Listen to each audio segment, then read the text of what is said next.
This episode of the Ageless and Awesome podcast is sponsored by the Radiant Reset Hormone Detox Guide for Perimenopausal Women. As a woman in the modern world, our hormones are taking a battering. They're impacted by the food we eat, the toxins we're exposed to, such as when we eat out of plastic takeaway containers, or even worse, reheat food in them. Please don't do this. If you're handling FPOS receipts, filling the car with fuel, eating non-organic produce that hasn't been washed effectively, plus so much more things add to our toxic load every day. Even though our bodies are designed to effectively manage toxins, they haven't evolved as quickly as our toxic world has, unfortunately. So our body does need support. Symptoms such as stubborn weight gain, fatigue, disrupted periods, irritability, and gut health issues can be a sign that you'd benefit from a gentle detox. And that's why I developed the Radiant Reset Hormone Detox Guide for Perimenopausal Women. This free guide has an abundance of information to get you started on your very own DIY detox. And if you'd like to upgrade to VIP, it's only $47 for a limited time. I used to sell this program for $247. The upgrade gives you the recipes, including plenty of plant-based options, the meal planner, the shopping list template, the video workshop, and so much more. Click the link in the show notes to learn more now. Take care of your hormones. They are a critical part of your health as a woman. Hi, I'm Susie Garden, and this is the Ageless and Awesome podcast.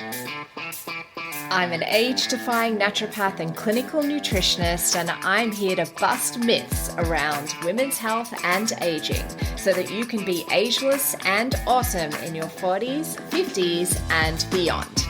The Ageless and Awesome podcast is dedicated to helping women through perimenopause and menopause with great health, a positive mindset, and outrageous confidence. Hit subscribe or follow now, and let's get started. Hello, gorgeous one, and welcome to this week's episode of the Ageless and Awesome podcast. This week, I'm touching on a topic that I've never actually touched on before. This is following a social media post I did on, I think it was Saturday. I've had such good feedback to it. I thought I might elaborate a little bit more about this particular topic in this week's podcast episode.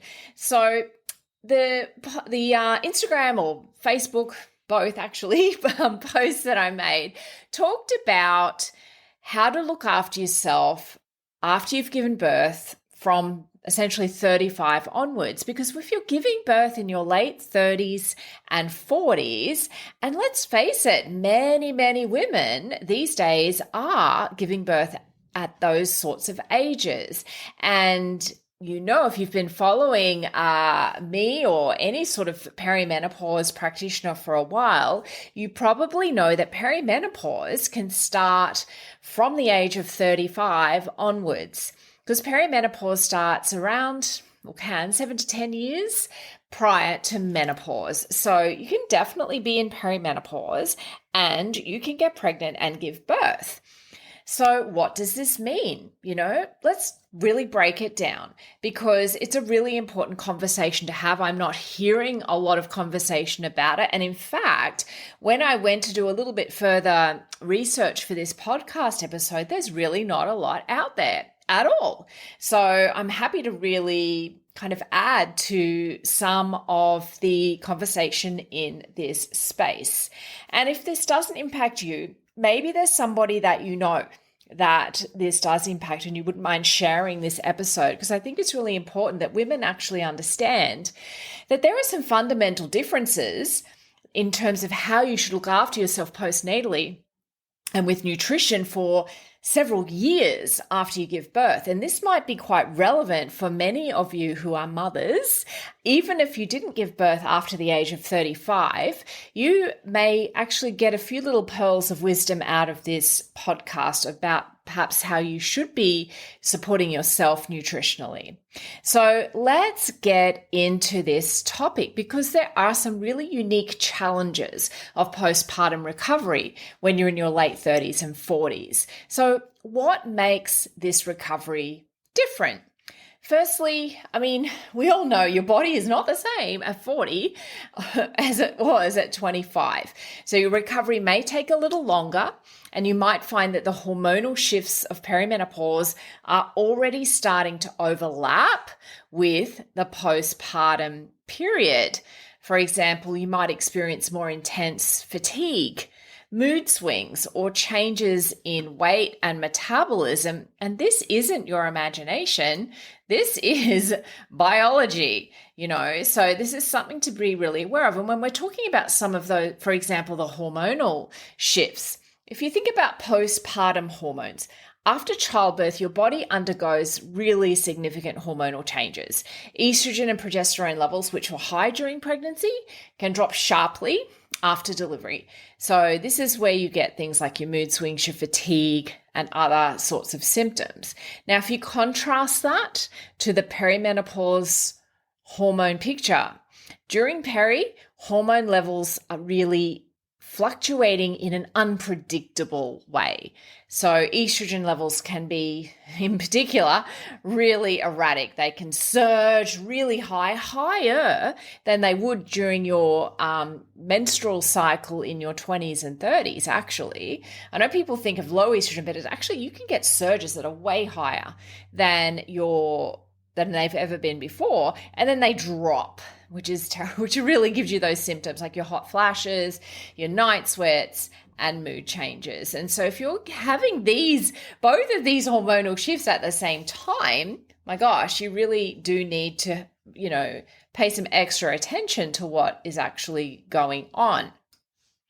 The other thing is that there are certain nutrients that become more important to us as we are getting into that perimenopause time. And these are nutrients that can be quite depleted during pregnancy and breastfeeding. In particular, calcium, super important, magnesium and vitamin D. And these are important for hormone balance as well as our bone health. So this is really important. I'm going to talk a little bit more about nutrients specifically shortly. The other thing, I guess, that can be a unique challenge is the added stress of the mental and emotional load postpartum, and balancing the demands of a new baby with other responsibilities can be quite overwhelming. So the added stress, as we know, stress impacts your hormones, and it can make recovery feel even more challenging. And the thing is, while these challenges are real, they're not insurmountable, not at all. With the right nutritional strategies, the right knowledge, you can support your body's healing processes, you can manage your energy levels, and you can feel more like yourself again. So let's get into these nutrients. Firstly, I think one of the most important ones is actually protein. Protein is your best friend when it comes to healing and rebuilding tissues after childbirth. It's essential for stabilizing blood sugar. And blood sugar stabilization is really important for energy management. It's really important for mood swings. Both are critical during this stage. So you want to aim for high quality protein sources. So they can be plant-based, they can be animal-based, so, eggs, chicken, fish, beans, lentils, yogurt, so many protein sources. I think most people are across where they can get their protein. But yeah, don't forget you've got a lot of plant-based options there, which can be very easy to cook and get access to. And, if you feel like you need a little boost, protein powders can be very helpful. Now, I would always recommend you go for an unflavored protein powder, a protein powder that has as few ingredients in it as possible, so that you're not adding in additives that are going to maybe have a not so good effect on your mood, particularly with some of the artificial flavors and colors that I see in many of the really fancy flavored protein powders. Even if it says it's a really healthy one or a really clean one, really go for a natural, unflavored protein powder. Okay.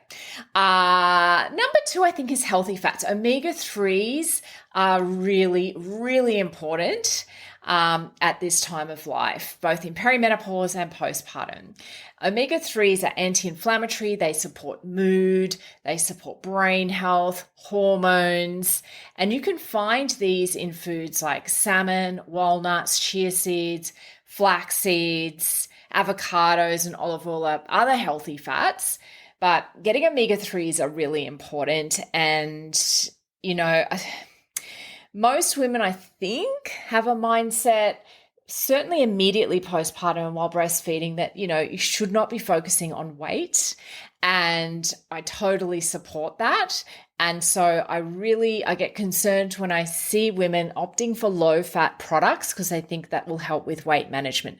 Please do not do this. Full fat, we know, is way better for us. It's a more whole kind of food. So please don't shy away from healthy fats in postpartum or in perimenopause generally. They're very, very important, particularly for your hormone production. Another really important nutrient is iron. Iron deficiency and generally is really common, particularly postpartum.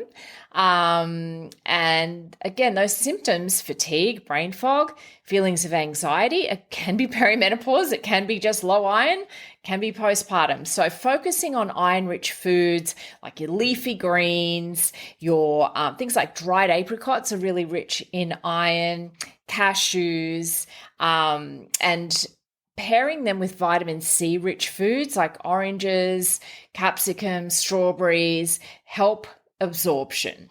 You may need to look at a supplement, but that would depend on where your levels are at. But if you can prevent getting so low on your iron by eating good iron-rich foods, that will go a long way towards improving your iron stores and making you feel a lot better. I mentioned calcium and magnesium before. These minerals are really critical for bone health, muscle function, mood, sleep, so many things. Definitely breastfeeding and pregnancy can deplete your calcium stores, so it's important to replenish those. Again, leafy greens are going to come up a lot. They're just so good for you. Leafy greens, nuts and seeds, almonds in particular, and also dairy, tofu, things like that are full of calcium and also good sources of magnesium. Vitamin D, I also mentioned before, it's really essential to absorb your calcium. Also really awesome for immune function and mood. Many women are deficient in vitamin D. So make sure to get your levels checked with your GP because it is possible to over supplement vitamin D. Don't just start taking a supplement if you think you might be a bit deficient. So get tested and then you will know whether or not you need to supplement or not, because it is kind of difficult to get vitamin D from foods. Obviously sunshine, skin exposure to sunshine without using any SPF or sunscreen is one of the critical parts of getting vitamin D. So that's really important. But obviously, if you have a new baby, that you may not have a lot of time to just go out and lie in the sun. So try and get some sun on your skin, but also check your vitamin D. Make sure you've got enough and supplement if you need to. B vitamins, very important. So B12 and folate are vital for energy production and mood regulation. So you can find these foods in eggs, leafy greens again. And if you are more plant-based in your diet, you may need a B12 or folate supplement. Okay. So again, you can get that measured. Make sure that you've got enough on board because it is a really important nutrient, particularly B12. And also just let's not forget gut health, fiber-rich foods like fruits, veggies, whole grains. Keep your digestion on track. So this is really important to make sure, because if you can have the best diet in the world, but if your gut health isn't good, then you're not going to be absorbing the nutrients in the way that you need to. So if you're getting persistent bloating, persistent diarrhea, constipation, reflux, excess burping, excess flatulence, all of those are things that should be addressed to make sure your gut is happy, your gut bacteria are happy, and therefore you're going to be You're going to have a better mood regulation because of our gut-brain connection. You're going to have better neurotransmitter production, which is our brain chemicals like dopamine, like serotonin. These are all super important. So make sure your gut health is on track. Please do not blast yourself with probiotics unless they've been prescribed for you by someone who actually knows what's going on in your gut. Okay. Please do not just think just taking probiotics is going to improve your gut health, because sometimes it can cause more harm than good, and you may not really need them. We know that the gut bacteria you have already are the best. So we just want to make sure they're well fed and they're happy and the gut is working really well. So they're the main kind of nutrients that I recommend that are often overlooked when it comes to supporting yourself postpartum or just in perimenopause generally. So I'm just going to run through those again. Protein, healthy fats, particularly omega-3, iron, calcium and magnesium, B vitamins, vitamin D, fiber. Now, one thing I also just wanted to cover in today's episode is how to make sure you're getting all of those things when you're really, really busy. You know, if you're juggling a newborn or young children and the demands that come from daily life, it can be really hard to be on top of your nutrition. It's just so easy to get Uber Eats or, you know, to have a piece of toast for dinner. And just a little bit of help with making sure your meals are nutritious can be just a lifesaver. So batch cooking, I cannot stress this enough. Batch cooking. So whenever you are cooking, make double, make triple, make whatever you can store in your freezer so that you've got some really simple nutrient-dense meals like soups, casseroles, curries, like things that, or maybe not curry if you're breastfeeding, but, you know, foods that are going to be really easy, nutritious, filling, easy to reheat, packed with protein, veggies, and healthy fats. Cannot stress that enough. Smoothies. Smoothies are a lifesaver. You can throw in your leafy greens, you can pop in your protein powder, some frozen berries, whatever fluid you want as your base, and you can get a really quick, really easy to absorb, nutrient-packed meal or even a snack.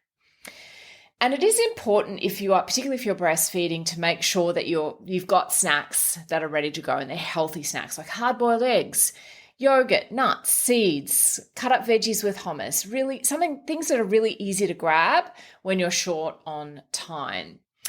Hydration, cannot stress this enough. Don't forget to drink plenty of water, especially if you're breastfeeding, but herbal teas are also hydrating. So herbal teas like chamomile or peppermint can be ideal to have to keep that fluid intake up and also give you some nice flavor and have some added therapeutic benefits. So they're probably the big ones. Also, obviously, most people, if you're having a new baby, most of your friends, family members will be quite happy to cook meals for you that can be reheated. So that's something perhaps if it hasn't been offered, maybe you could ask. I know sometimes it's hard to ask for this kind of support, but most people are absolutely thrilled to help. They just may not have thought about it. And let me think if there's anything else I wanted to add to this episode today.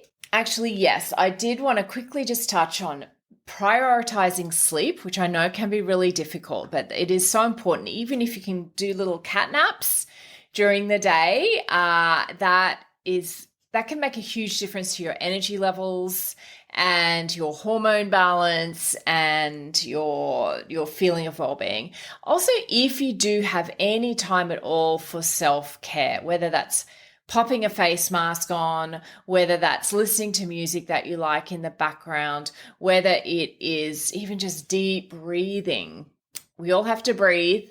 So if you're deep breathing, that can be just something that can help balance out your nervous system.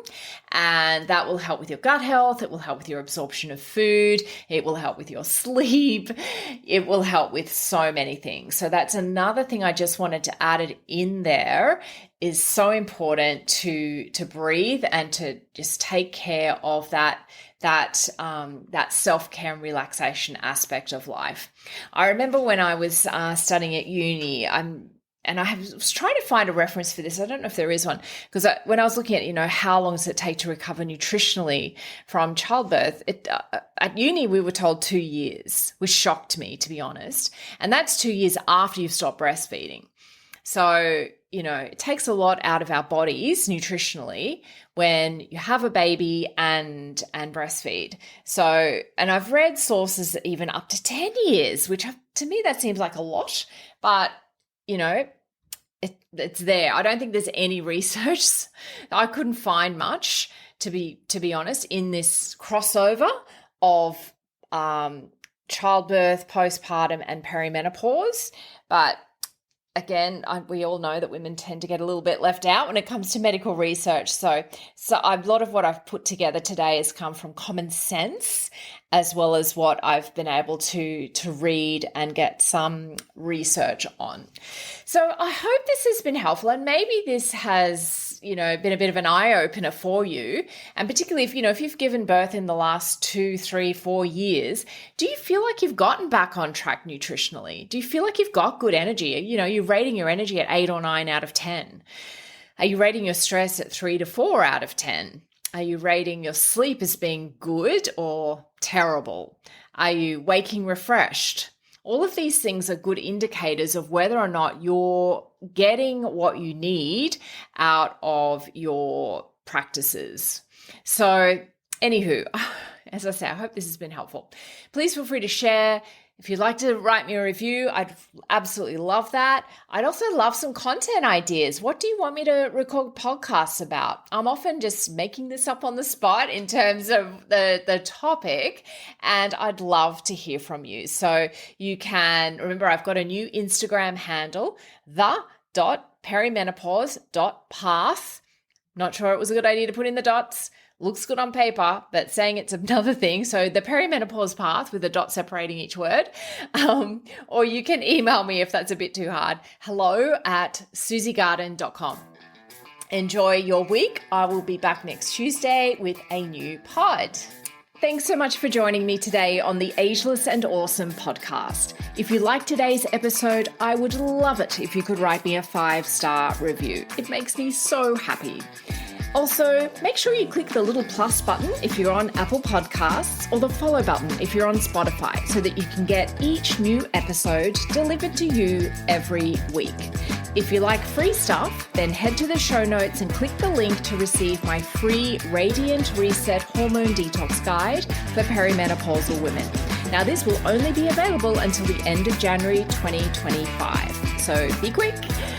If you'd like to continue the discussion we've had today, head over to Instagram and DM me or follow me at the Perimenopause Path.